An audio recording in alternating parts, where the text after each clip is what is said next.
Aria. And we are live. You can catch us on YouTube and Rumble. We'll be right back with you, hellers. Don't forget to like and subscribe. We'll be right back.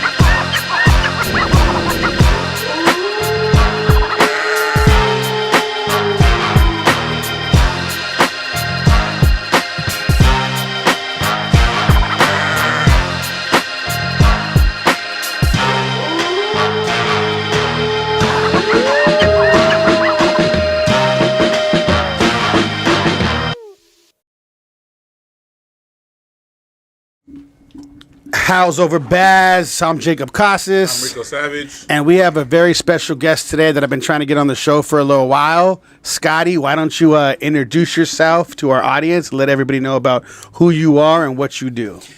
My name's Scotty Carlisle. I was just walking in 7-Eleven and I saw him in a parking lot and he's like, "Hey, bro, whoever was supposed to be here, could you come with me?" And I'm like, "Well, what's your name, man? I don't even know you." And then... No, not really. I'm just kidding. Would anybody believe that if I? You know what? They might. They might. I think we should probably get a bum on here one day, just for the hell of it. You know what? You probably get a lot of attention on that thing. I'll be like, come on, the best story ever. The best story ever. But honestly, my name's Scotty Carlisle. I'm kind of a circus monkey, so I have a bunch of different irons in the fire. I know you guys talk to a lot of entrepreneurial, spirited people, and I probably fit pretty good in that. Yeah, for sure. But I have a podcast. I have a business making apps. I was a financial advisor for 17 years. I did real estate loans and actual real estate transactions, doing some commercial stuff. Right now, a big thing is I'm consulting with collision centers. So, Riverside Collision, we're about to do a reality show called Body Shop BS. And it's interesting because I know you know this, Body Shop BS, where business success is supposed to mean. But we all know what it really means. Yeah. Right? Yeah. So Body Shop BS, because there's all kinds of conflicts that happen, between customers and their cars, between, staff members, between just drama. vendors. Oh, yeah. We deal with it all the time over here. We just dealt with it today. Oh, yeah. Today we had the sheriffs over here. Ooh, that's how much we got to deal with stuff like that. Customers and people that owe us money, just have to deal with them differently, man. But I'm used to this. I've been in this game almost 10 years, so it doesn't bother me at all. Other people get stressed out. I don't. I get more like, hey, it is what it is. I'm used to this game, I love it. Oh yeah, you probably say that too. Yeah, I love this shit.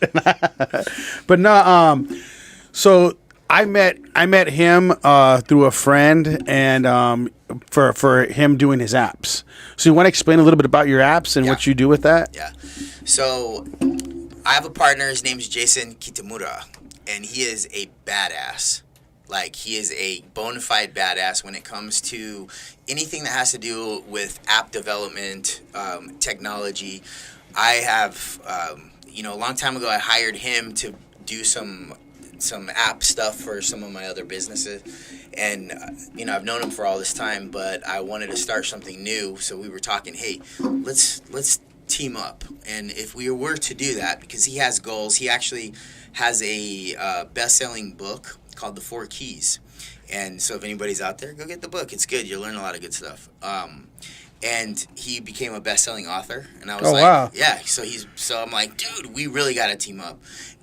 But what should we do? And so we were talking, throwing things back and forth. I have a video production company. I've been doing marketing, been doing entrepreneurial stuff for a long time. I'm a hyperactive monkey. I like to go contact people and connect and, see what I can do to help.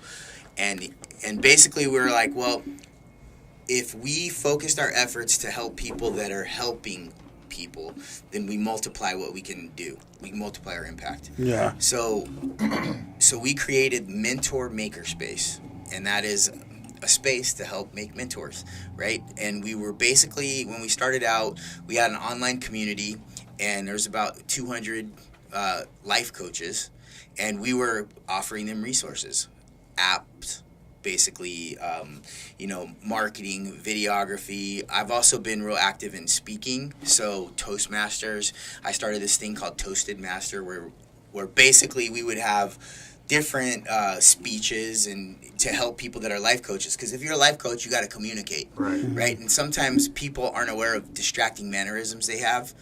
That kind of stuff, right? Yeah. So you have because exactly. Yeah. Do what I say, not what I do, boy. One of those things. But then what happened was we found that marketing for life coaches isn't really scalable. So what we did was, if we could build apps and help them create their own community and have different functions to help them be more effective as life coaches, right? So they have accountability. Yeah. So, but a lot of times, let's say you're a life coach, you have, $250 sessions. You can only do so many sessions, right? Yeah. And then typically they'll do like 16 weeks or 16 sessions or 12 sessions, whatever. But then what do you do after you're done? Well, now you've made money with this person, and now, c'est la vie, they're gone, right? So building an app allowed that person to have accountability measures where they can reach out and talk to their people, right? Okay. And instead of having one person as a session for $250, now they can have 250 people, right? And it's only a couple questions, and then now instead of $250, they're paying, $99 a month. Yeah. So it's a way of helping them. Kind of live streaming type thing through your app. They could do live streaming. They can do, like I said, accountability. So let's say you're talking about nutrition, you can have the app, like using AI, ask them questions and hold them accountable, right? Specifically to that specific person, or is it to just the same question? No, it's for that specific person. You develop it for what are they trying to accomplish, and then you basically create your protocols and have it basically run itself. And so, again, Jason is the mastermind with all that, and so anyway, we started doing that. Then what happened is it started bleeding into other categories. So, because I also been, doing financial advising for a long time and all that, I have a bunch of contacts in different areas. So they found out and they're like, hey, can you do something? And then so it turned into working with sales managers, because hey, did you make your phone calls? Did you hand out your business card? Did you go do whatever you were supposed to do? Okay, and then also, how many people have made those calls? How many people made sales? And then you can have leaderboards so everybody can see what everybody else did. So there's just a lot of different things, and it really comes down to whatever the person is that we're talking to.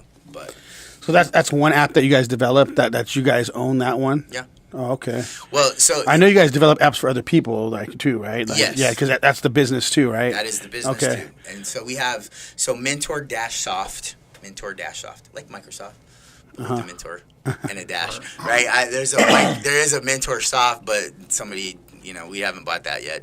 We've been in talks, but that guy's like, he don't want to sell it. Yeah, well, no, he wants to sell it. He wants to sell it. But he wants a lot of money for it. So we're, it is what it is. But it just depends on what we're trying to do with that. So right now, we have several apps that we're developing, and it's all over the place. And he's also working on an AI for like a personal trainer AI called Trainer AI. And then you can pick your own avatar. You can pick how it engages with you, and it will go everything from nutrition to your exercise to your daily routines, everything. Huh. Dude, it's amazing. That sounds badass. It is badass. For the actual trainers, it don't, though. Yeah, no, not for the trainers. You know what I mean? That's true. But you ain't a personal trainer, so who cares? I mean, no, that's I'm what it's cool. moving to, though, It is. Everything's going to move to that anyways, man. I didn't think that the AI would take a personal trainer's job, though. But, hey, I've told you, it's taking everything. And life coaches, also. You can literally talk. We have this thing where we're talking about, okay, we have a problem. We got molested when we were a kid. And we're having these issues that keep coming up and whatever. And literally the AI will give advice, and it will point things out, and it is crazy. It really... I'm telling you, it's great. It is crazy. He's like, how do I get out the club? No, somebody taking advice from a computer? Like, you know what I mean? What's the word coming to? Taking advice from a computer. That is crazy, though. Yeah. So tell us about some of the other businesses that you have, that you've been doing. So I'll tell you about my passion project, because that's always good, right? People people connect with enthusiasm, right? And that's so. You know, so my podcast is called the Move Podcast, right? Move is an acronym, and it stands for, so the M stands for make a difference in other people's lives. O is offer up your time, talents, and gifts. V is to find victory in the small things. Like, okay, we had some technical problems like everybody, but we're on now. You know, like, wow, we're energetic about it, enthusiastic and appreciative. And then E is encourage others.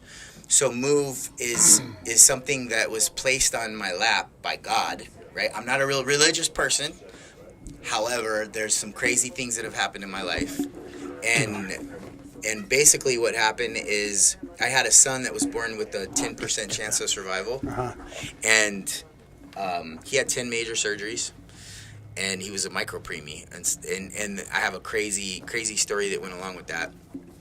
And that was 9 months after I lost my little brother. And so it's been a real crazy time. And so I started this nonprofit called My Unsung Hero Foundation, where I've done a lot of community activities. I've done a lot of stuff, just stuff that people can't repay, because to me, so I created, my little brother's name is Tori. I created the TLC award, Tori Lee Carlisle, but Tender Love and Care, you know. And then I've done things in his name, because in my opinion, the best way you can honor somebody's name is by giving for them, right? In their name. And that keeps, so that's where my unsung hero. Then, like I said, my son, and I had some other issues. And so long story longer is that the my unsung hero turned into trajectory. And trajectory is my passion project at the moment. And that stemmed from me losing my little sister. So my little brother and my little sister were very, very, very, very tight. When my brother passed away, she basically spun out into a lot of depression, and then she got diagnosed with depression, anxiety, started taking psych meds. Then she got diagnosed with schizophrenia, and then other psych meds had a bunch of different effects on her. And it was a really sad situation, because she's one of the most beautiful girls that you would ever meet in your life. Like, just beautiful, dingy as hell, but she would give you the shirt off of her back or off of his back. Like, she would tackle him and take his shirt and give it to you. That's the kind of just beautiful person that she was. And it was really, really, really, really sad. And so when we'd have family functions, she'd be, you know, not here. Like, we're all here, she'd be zoned not out here. Yeah, and it sucks, man. And so, damn. And she was found on the same day that my dad, same day of the year that my dad was found, December 3rd.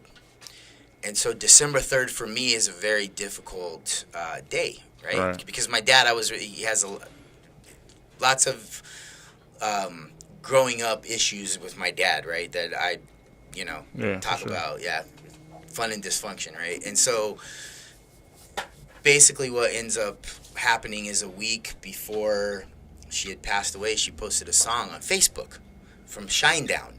It's called Second Chance. And the lyrics say, sometimes goodbye is the best second chance. She put that on there a week before she died, bro. Damn. So I've obviously been thinking about death a lot because of what I just told you. Right. And I decided that December 3rd has to be a day I got to meet head on. Otherwise, it's going to put me into the ground, right? Because there's just too many loops that I could just beat myself down. And how do you deal with that then? so I have to make a conscious choice. And anybody dealing with death or dealing with loss, it doesn't have to be losing somebody you love. It could be losing your ability to walk. It could be losing somebody you love, but loss, when you have a very strong loss that you're dealing with, it will affect you as deep as you allow it. And I'm not saying you can, it's not going to affect me now and it doesn't. No. It doesn't work like that. But if you... So, okay, again, I don't know about you, but for me, I decided if I meet this head on and I say, okay, December 3rd, I'm going to make, instead of a day of death, it's going to be a day of destiny. Instead of doom, it's going to be decision. And I'm going to consciously choose to make something positive out of that day. And so I was thinking a lot about death. And when you lose somebody, it creates a fire. It burns. For sure. And if you don't take that fire and direct it, it will burn you up. But then in thinking of that... Where do you direct that fire, though, right now? In a positive way. And turn that into purpose. So now what I've done is on December 3rd is Trajectory Day. There's going to be a huge event where I'm going to have as many people as I can possibly get into an area. And it's going to be helping people become unstuck. Like Serena was stuck. I'm going to help people get unstuck, and through different ways: personal development, professional growth, and passive income. There are these things that we have a bunch of different like resources that we can offer people to help them get unstuck. And a lot of people that want to help and bringing them into the network. So I've had a bunch of speakers come. So every week on Wednesday, every Wednesday at 6:00, I have. We'll typically have a performance. Like we got some rappers that come to my group, and then we have some people that some singers, some spoken word artists, and we'll get the group meeting going by that, having some like to elevate the energy, the vibration, and then we'll typically have speakers that will give some kind of a personal development, and then we'll have some networking exercises, because the thing about and I call it trajectory because when you think of that fire. Missiles, rockets, jet aircraft is propelled by fire. It's propelled by fire and combustion. And when you experience loss, it affects you in a deep level where you can't just be like, I'm going to get mad right now, right? And I'll get mad. It really affects you, and it hits you to your core. It touches you. And you can use that as a way of creating energy. Like fuel. As in fuel. Emotion is energy in motion. Yeah. And that's why some of the best things that have ever happened in life stem out of some of the worst things that have ever happened in life. That's legit. I mean, athletes going through stuff, you know what I mean? Well, I mean, I do that all the time. All the stuff that's gone wrong, I just feel it in my businesses. So it actually, all that stuff helps me in a sense. There'd be things I wouldn't even done if it wasn't for that kind of stuff. You know what I mean? The trials make you who you are today. You know what I mean? You can't change it. You shouldn't change it further. Absolutely. Yeah. And we all, I like the idea of like, yeah, I beat its ass and I did it and I overcame it. You never beat it really. The reality is that it's always a struggle. It's always there, and you always have that questioning. It's only a blink of an eye to, steer off into that. Yeah, I completely understand that. So, I mean, you just got to stay on that path, and if you start steering off, you always just got to get right back on it. I mean, it happens. I mean, I deal with that stuff all the time, man. I mean, the podcast stemmed from grief. You know what I mean? So, just things that happened, within my life throughout my time, and I was like, and I had to put something in something just to push it harder.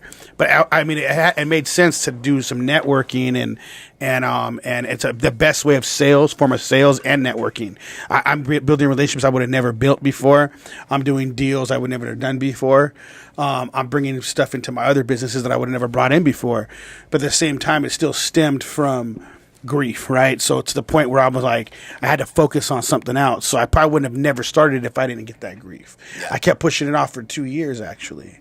So as soon as that happened, boom, I was like, and then everything that happens like that, like throughout the day for business. I mean, I'm sure you deal with a lot of different businesses, and there's so much like traumatic stuff that happens all the time, and then like people trying to burn you. You never know what you're gonna go through. You don't know who's your enemy, you don't know who's your friend, and it just keeps going in that big vicious circle. So I just point it right back in the direction of building what I need to build. And I feel like a lot of I'm thinking you're probably the same way on that, from where it seems like I'm talking to you and where your head's at. you probably build all this stuff, and that's like your purpose. That's covering your grief. Yeah. Right? Is that kind of what's going on? It's absolutely that, you know, and then it spawns into other things like with business too. And so I've had some traumatic things that have happened in business too. And then again, you have to sit with yourself and you decide, what am I going to do with this?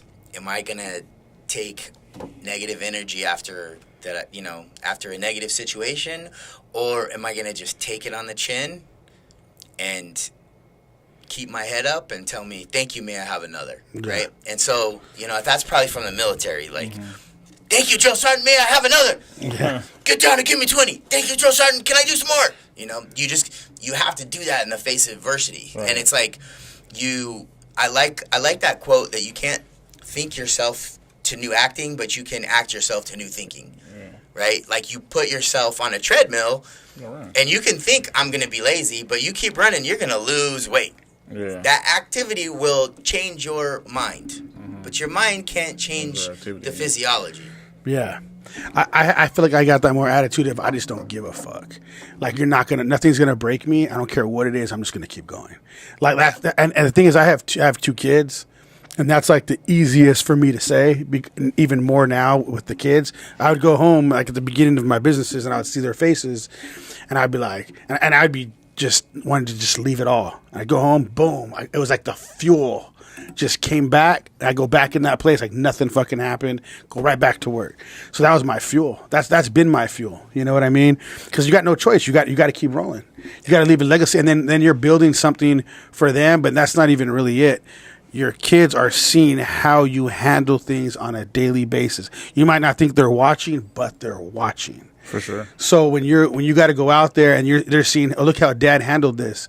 If Dad handled it bad, wrong, they're going to remember that, and they're going to mimic that. Because they're like they look at their dad like we're everything. That's to me that's the purest love I'll ever have is for my kids. Because your kids want your love more than anybody in this world. Your kids, they want their parents' love. So I know that I will never. It doesn't matter what happens in this world. I will never receive love like that except from them too. Right? Because they look at you like that, and you're the world to them, the whole world. So how am I gonna do some fucked up shit and just give up? They're gonna let me see me give up? Hell no! I'm gonna push through everything. I'll bulldoze through that motherfucker if I have to. Yeah. You know, and that's how I look at life. I'm gonna bulldoze through shit. I don't care if it fucking breaks a lot of shit on the way. I'm gonna still bulldoze that shit through. You know, and I feel like just from talking to you, you're probably like that. But that's probably why you put. And I completely understand because that's why I have different things going on. Right, I have this business, I have this one, I have other things I'm trying to work on.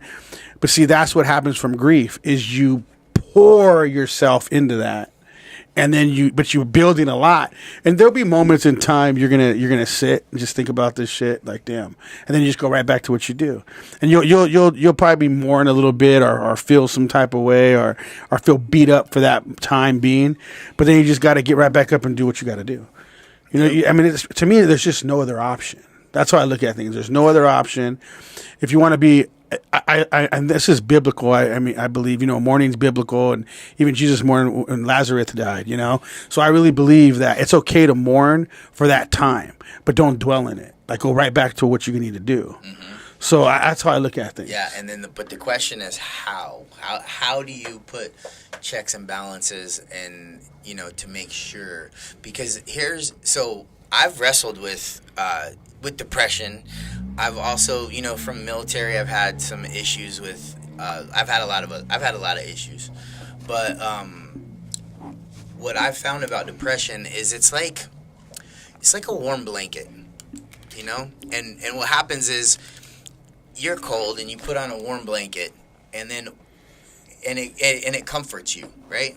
And then what happens is that blanket slowly gets more heavy and more heavy. And then what happens is instead of getting up to go get some ice cream or whatever, you just want to, because it's heavier and it's less energy to sit here than it is to get up and do anything. So it kind of envelops you very slowly. So you have to be careful if something like that is happening. You have to have some kind of awareness. And sometimes we don't always have it from ourselves. Sometimes we need it from someone else. Someone else has to be like, hey, Snap out of it. Whoa, shit. Whoa, oh, man, I was sitting there for too long. Thank you. So I think it's important as humans that we connect with each other. That's why I'm trying to do the trajectory. It's to help people learn, but it's to make connections. It's to foster connections because, you know, a lot of people like get old. They go out to the wilderness. Okay, they used to, probably not anymore. But they go out to the wilderness to die, right, by themselves. Yeah. That's what happens. And so, and what happened with my dad is he kind of became a hermit, you know, and you know I talked to him a week before he'd passed away. And then all of a sudden, boom, you know. And so... Well, that makes sense, too. I mean, how old were you when I was when 26 when he passed. So what happens a lot... It's foster connections. Because... So, sorry, we're live right now. A little technical stuff going on. But yeah, I think that when... That's the thing I'm thinking of. I think ahead. And so since I know what I'm doing and what I'm building and all this stuff, I know my kids are going to grow up and leave one day. And then because my head space is with them, they're my fuel. Am I going to keep them as my fuel? How am I going to do this when they leave? And I'm already balancing that in my head, because right now I feel like I don't need anybody, but I know that even biblically, fellowship is you're supposed to fellowship. Yeah. So yes, having somebody to say that, I mean, that's great. I feel like maybe my fellowship is with my kids then, because I don't really give a shit about having somebody do that. But at the end of the day, I do, because my kids are there. They're the ones that I just need to see them and I feel better, right? Yeah. So, I mean, I can see that. I can understand, like, wanting to be a hermit and not go anywhere, because I do that a lot when I don't have my kids. But when I have them, I'm dad. We're at the beach. We're all over the place. But I think if I didn't have my kids, I'd have to do something different, because what would I do then? Right. You know, and I haven't had the chance to, but I'm thinking in my head, well, maybe I'll be somewhere else in my head at that point. And that's what I'm building so fast for. But I think a lot of people build, and they just, after it's done, like that's why they got to build something else. They got to keep building, because that's where they don't lose it from. You know what I'm saying? Find their purpose. That's their purpose too, I believe too. But then they still got that time to think, and that shit fucks them up when you just thinking, you know. So I gotta tell you a crazy story. I haven't told everybody, but I guess we're on a live podcast, so you're gonna know now, whoever it was. So one of my businesses. So I actually had just gone to USC. I got my master's in entrepreneurship, and before that I was a financial advisor for like 15 years, and had several startup companies, but I wanted to go to a school to find other contacts and maybe have a different way that I could do things better, right? Okay. So I did, and I launched my company, and it was basically incorporating marketing and videography with all of the financial stuff and licenses that I'd already had. And so I had contracts with different insurance carriers. And then if you were an insurance agent, I'd be like, Jacob, I will help you market. But all you got to do is see these different insurance companies. Just do your work, do your business, and submit through them. And because I had contracts, so I got paid off of your business, right? And then I could focus on marketing and telling a story, which is what I want to be, which is what I'm passionate about. And what happened, I had like 6 offices in this area. We're kicking ass. We're doing stuff. And there were a couple of people that were in the mix. And there was like this perfect storm of things that happened. And one day I got hit with indictments. Right? Damn. I had never even had a complaint, right? And now my house got stormed like I was Escobar. Damn. You were there? I was not there. Okay.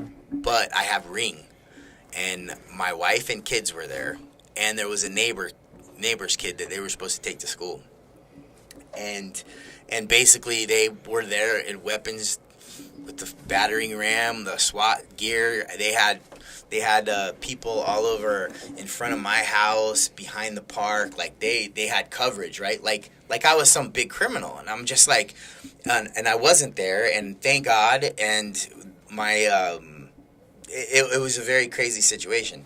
Well, what happened was I got charged with 17 felonies. Damn. I thought I was just late on the light bill. What's going on? Hey.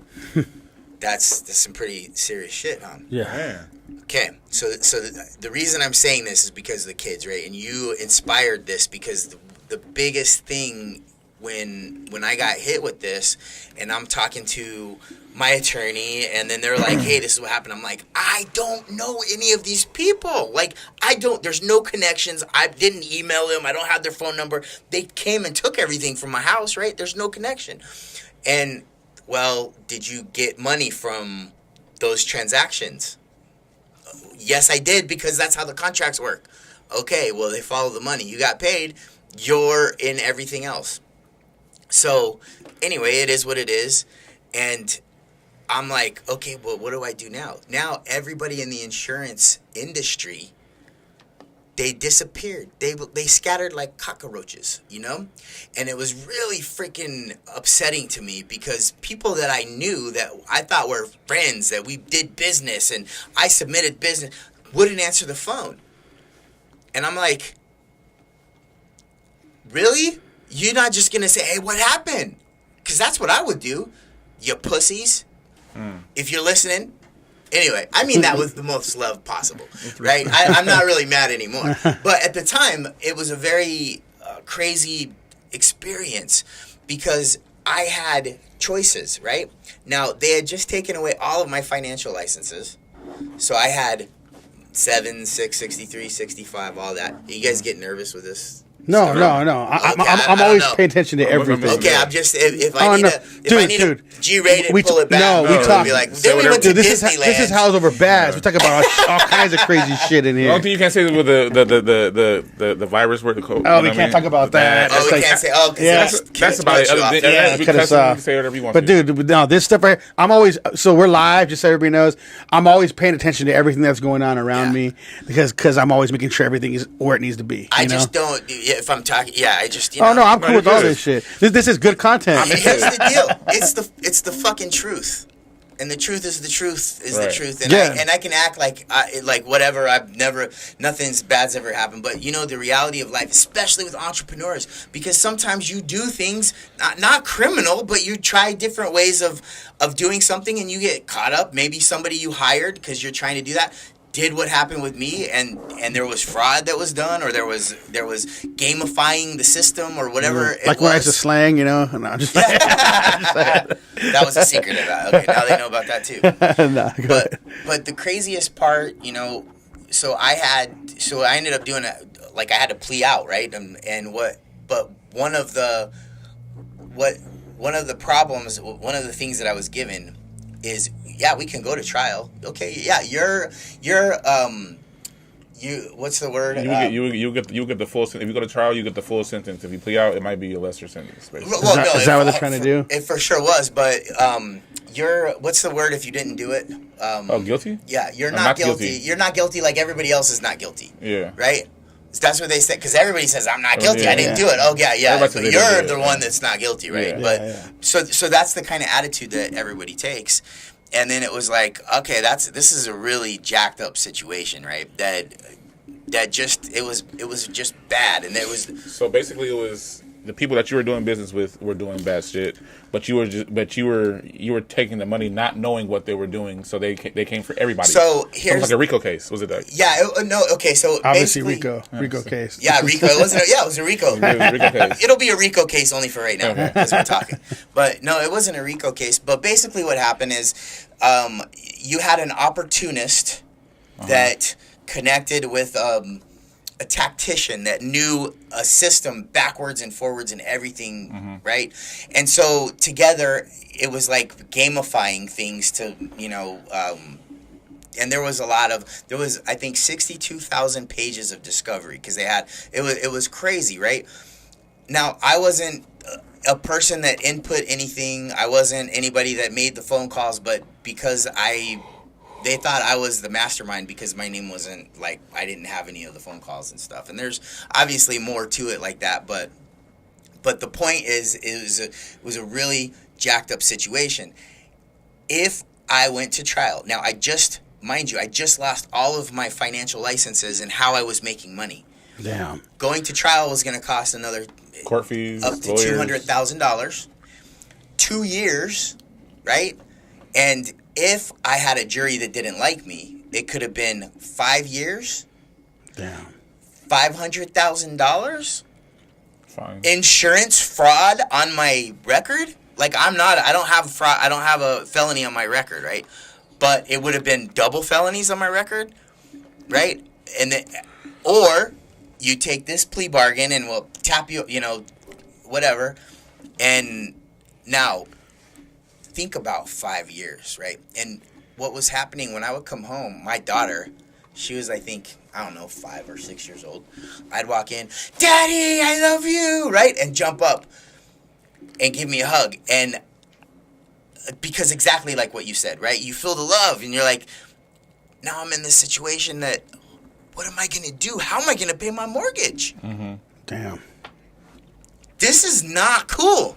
and it's a serious situation where it's like, what am I going to do? And so, anyway, so I figured it out, and that was an actual blessing in disguise. And because of that, it changed my focus. I ended up doing real estate. So you got out of the financial game? I have. You had to. You could say that. But then, but again, I had all of the experience. I had all of the things that I've done, and so then, but they didn't do anything with my real estate license, and I was mortgage licensed and real estate licensed. You figured it out then. Well, not at first I didn't, but yes, eventually, yes, I did figure it out, because what happened was and that's how I got into the body shop industry, right? Because I had a very close friend that was like, hey man, I need some work over here. Maybe you can help me with the, finances and help me expand. And so that's how I got backed into the financial side and the body shop procedures and processes and all that stuff. Yeah. And so what ended up happening is I ended up opening several locations, and now I know everything from A to Z on the body shop side of the world, right? Yeah. Processes, procedures, vendors, financing, IT, all of that. And what ended up happening from there was I had a friend call me and said, hey, I want to buy this house. Could you help me with that? I thought you have your and I said, oh, some bitch, I have my real estate license. Forgot about that. Yeah, I can help you. Let me check this out, right? So this is the house they wanted to buy. I called the house, the agent, and I said, hey, I got some clients that want to buy your house. They said, oh, okay, do you have a house in escrow? And I said, oh, no, it's not in escrow. Oh, don't even try it. Okay. Hey, we got to put your house in escrow before we put an offer down. Okay, let's do it. So I drove right to their house, took some pictures, put it on the MLS right then, ended up doing that deal, right? I was the listing agent on that house. Then I did the loan, and then I also was the purchasing agent. So I triple-ended a deal. And I said, whoa, I didn't realize you could do this. And so that started for probably about 2.5, 3 years of some kick-ass real estate production, basically. Yeah. And then I ended up getting a really nice house and all this stuff. We talked about that a little bit. 2 months after I got my house, I got a letter in the mail from the Department of Real Estate.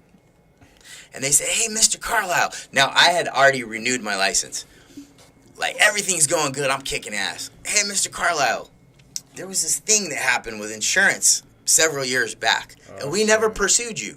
Now, they renewed my license after all of this happened. We never pursued you.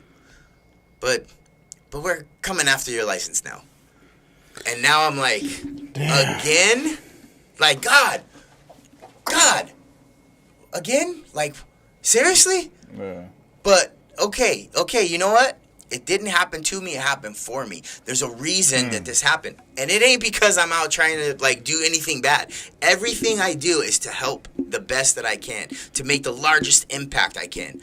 So I believe that before I was born, and I believe before you were born, and I believe before you were born, you had a contract. You had a negotiation with God, with your maker. And you said, God, this is what I want out of my life. And God said, hey, you realize if you want that, There's only one way, and you got to have that, because that's the only way you're going to acquire the skills, the knowledge, the discernment, the love, the wherewithal to attain that, because you can't get there only through here. You want to do that? So that's what I believe. And I said, yeah, I want to do it. I'm going all the way, God. I want to do the most. I want to have the most impact. And so that's what I believe. And sometimes bad things happen to good people. Sometimes good things happen to bad people, but at the end of the day, are you trying to help? Are you doing what God has given you to help and, sharpen the knife so that you can, whatever. Yeah. And so anyway, I'm like, okay, that's fine. I surrendered my real estate license, even though it was just horrible, right? But now I have to figure out what I'm going to do again. So that really elicited the conversation with Jason.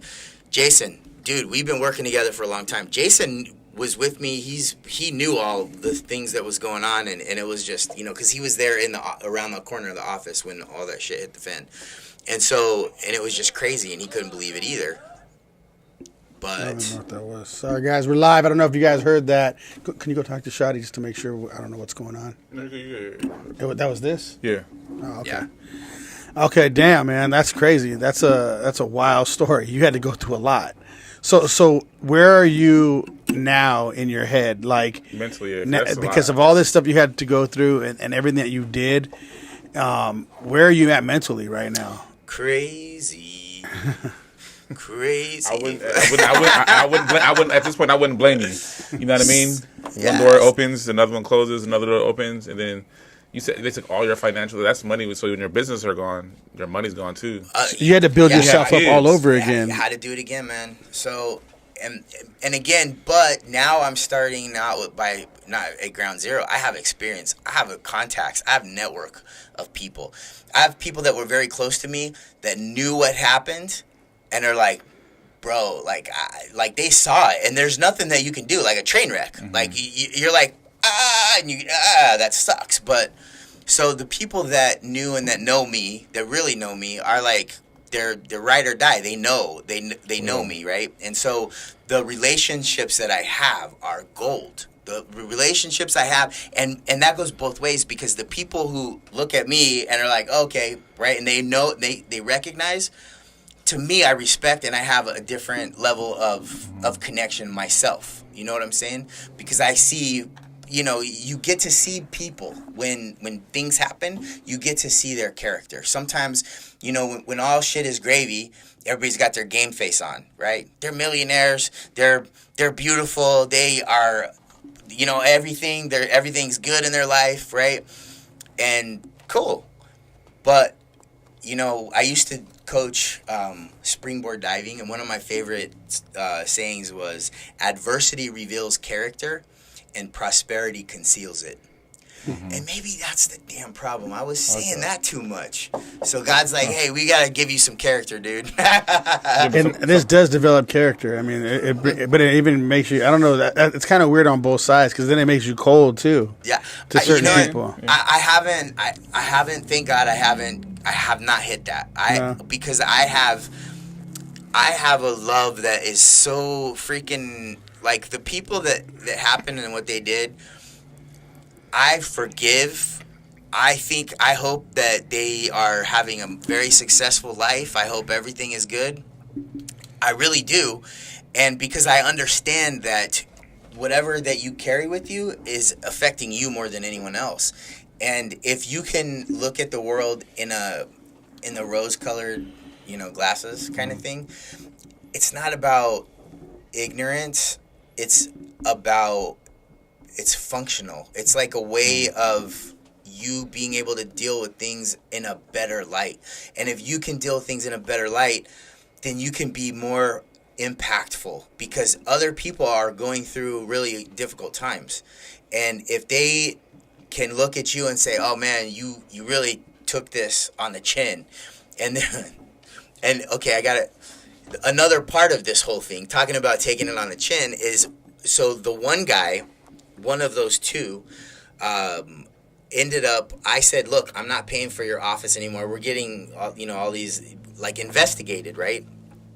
And I'm like, I can't pay for your office anymore. I am up to my eyeballs in debt, high interest rate loans. I can't even pay what I owe. I can't pay the lease, right? Because our production went down, all this stuff. And so I tell him, hey, you're going to have to keep the lease. Like, talk to the landlord, do your own lease. I'm not paying for it anymore. I can't. Okay. So July 4th. Oh, it's like almost... July 4th is coming up, right? It's just Thursday. It's going to be like a anniversary. Oh, okay. So on July 4th, I didn't come into the office because nobody does, right? This wonderful decision that he made was to take a U-Haul, come to my office, our office, right, and clean it out. It was a financial advising office. There were 4 or 5, however many offices at the time. He took the reception desk. He took the couches. I had really nice paintings. He took the printer. He took everything, my computer, everything, right? Shady, man. He even took my Buddha. He took my fucking Buddha, man. Okay, he took my Buddha. You didn't have to take my Buddha. That's the only thing I'm upset about. Like, not my Buddha. It was a gift that was like chisel. It was such a beautiful Buddha. Anyway, asshole. But aside from that, so I call the cops. Hey, because the landlord's son at the time called me. Hey, Scotty, did you take the reception desk? I'm like, no. Why would I take the reception desk? And that's crazy. He sent me a picture. I said, son of a bitch, somebody took it. Okay, I'm calling the cops, right? I call the cops. And then I found out, because I knew everybody around the area, what had happened. Him and this guy, another wonderful person, drove up the U-Haul and they offloaded everything on the 4th of July. And so then I called my attorney because all of that stuff was still up in the air, right? And he's it's like a civil type of matter type thing, right? Well, it's how the attorney gets involved, obviously. Well, because at the time it was an investigation. The whole court case that I was involved with was the DOI against this guy, right? Okay. The DOI against this guy, and so I called my attorney. People are so shady, man. And I'm like, hey. I said, this guy did this, clean everything out. And he's like, okay, you call the cops? I said, yeah. He said, okay, call him back. Tell him never mind. I said, did you hear the words that are coming out of my mouth, what I told you? Did you hear what happened? And he's like, I did, Scotty. And he said, how much is your freedom worth? I'm like, what are you talking about? How much is your freedom worth? He said, what is it, $15,000, $20,000 stuff that he took? I said, I don't know, probably. I don't know. I'm not sure. He said, okay, but it is the DOI against this guy. And if you have a police report that's connecting you in that way with this guy, you could be giving up your freedom. So I had to call the police back and say, never mind. And I didn't. There was nothing I could do. Damn. So, on top of that, right, of losing all of my financial licenses. It's still a lot of money. $20,000 of furniture and all that stuff you have, still a lot of money. I mean, it's annoying. It's worth an ass whooping. That's for sure. Well, again, he was upset. But it makes sense. And I get why he did. We've got a U-Haul here if you want to go. Right, that's right. Come over here. We'll call the boys to clean him out. Yeah, but so that was also very difficult for me to handle because at the time I was like, really, dude? But it was a poor choice on his part. Now, yeah, it pissed me off that day, but then I also understood so he was upset because he had done some production and he wanted for me to pay him more than what I agreed that I thought I should pay him because it was my corporation. And so there was a disagreement, right, in financial terms, and he thought this and I thought that. Okay, but still, when you did that, you crossed the line, and now you made it instead of a discussion or a debate or negotiation or anything like that. You just screwed everything up, and now, okay, so he's got to live with that guilt. Yeah. Like taking my Buddha. Could you imagine how much guilt he's got to deal with? Like my Buddha, not the belly. And how long ago was this? 2015 or something. Well, so it's coming up on it's coming up on a year then, right? And, July, right? and you guys, yeah, no, 2015, like 8 years, 7. And you haven't dealt with him at all since then. Well, I saw him when we were in the court. I saw him, and then the other guy who basically did all the shenanigans, right? Who like mixed it all up. The real mastermind. Yeah, the real mastermind. Right. So I saw them two in the court, right? And so it was just in passing. I just saw him and like, you know. Wow.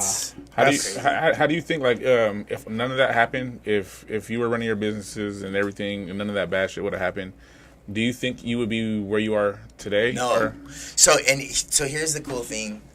This guy Lou J Bro, who is like he's like a mentor of mine. You know, mentors are important to have, people that you can bounce ideas, that you can be real with.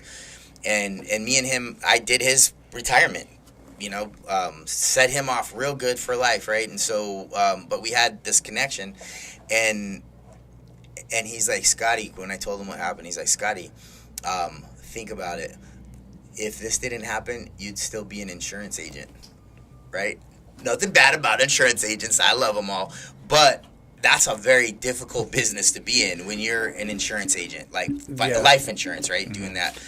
And so if that stuff didn't happen, I wouldn't be anywhere near where I am right now. I wouldn't be living in the house. Like, I'm so blessed. I am so lucky. I am so lucky that this stuff happened.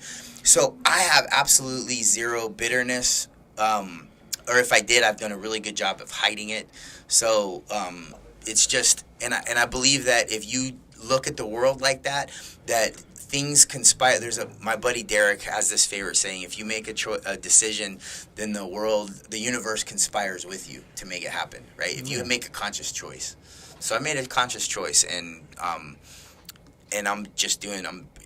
Everything is very good right now. But like you said, we all have that contract before we were born, and what's for us is going to be for us.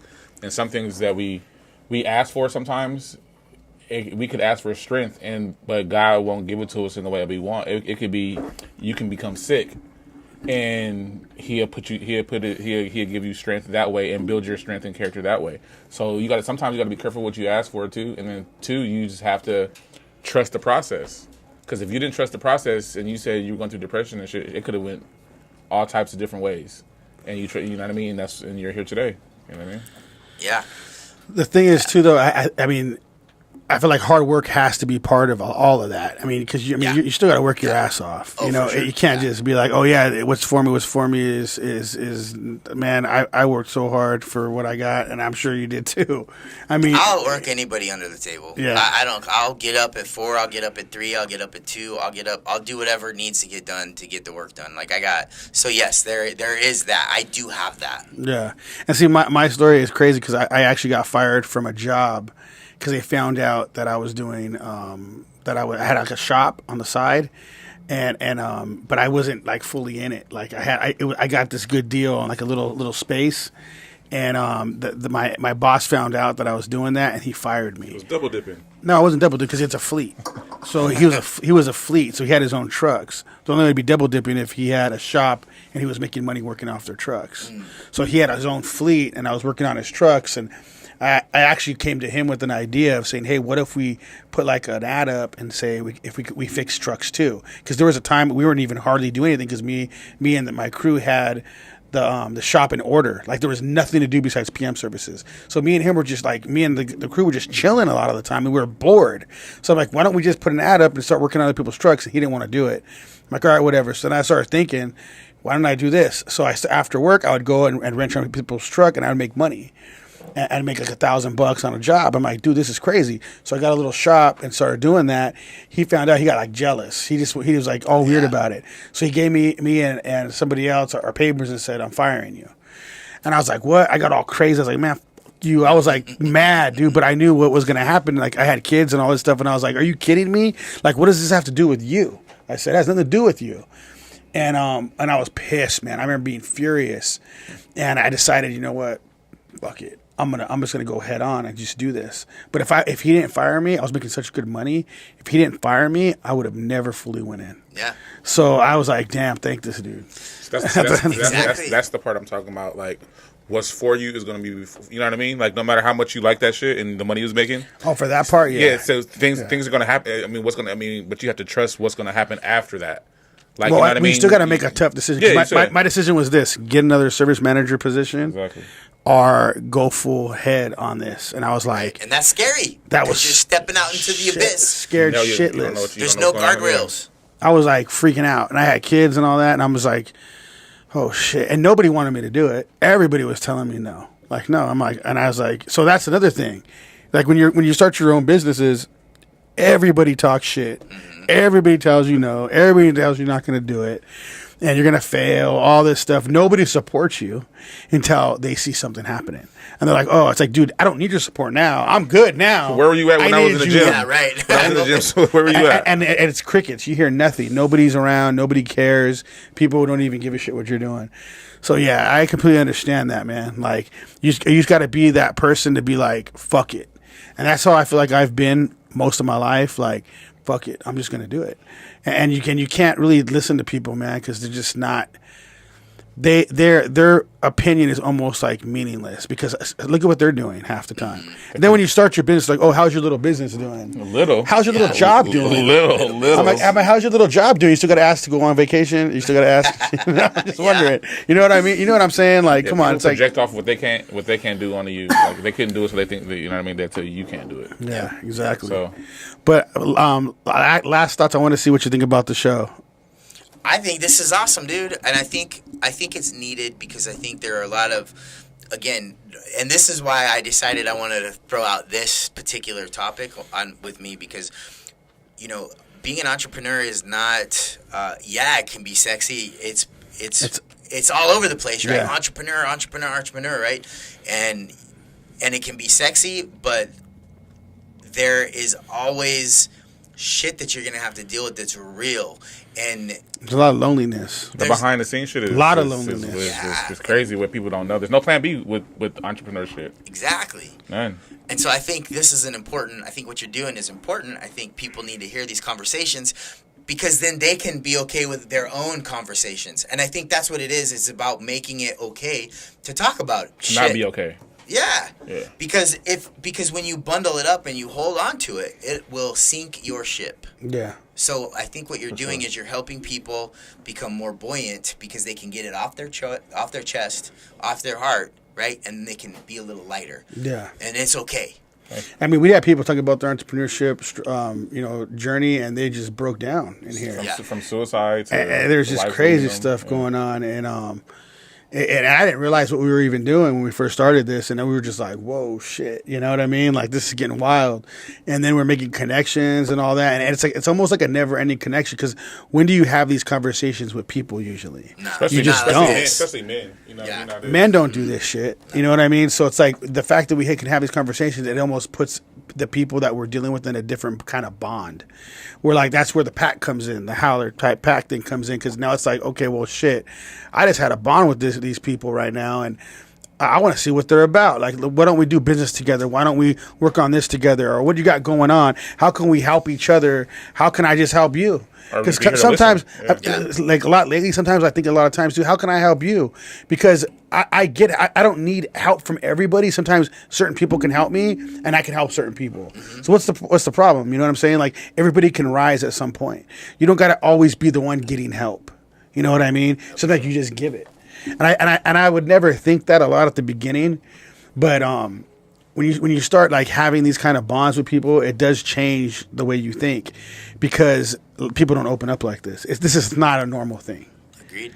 You know, so we appreciate you. I want to appreciate you coming on. If you can look at the camera and say, "Shed the sheep." Are you gonna give us a countdown? Yeah, or just say 1, 2, 3. Shed the sheep. How's over Baz? I'm Jacob Casas. I'm Rico Savage. Thank you for coming on, Scotty. We're out. Awesome. Peace.